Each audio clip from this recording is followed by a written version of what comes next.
Hi friends, welcome to our channel PK Magic. Today we are writing addition program. That's why I am giving class name as addition.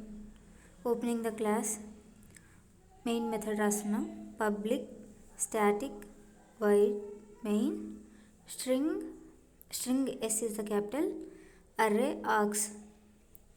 Opening the main method, we are declaring the variables int a equals to value 10, int b equals to 39, int c equals to a plus b, semicolon, enter.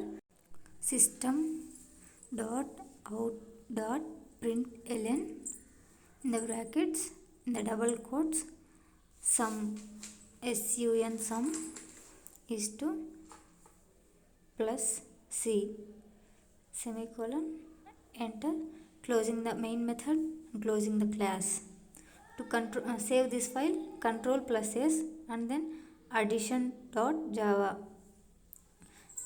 All types, save, and then go to command prompt, javac addition.java, enter. Compile successfully and then java addition.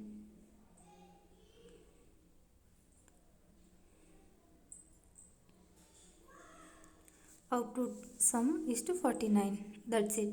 Thank you.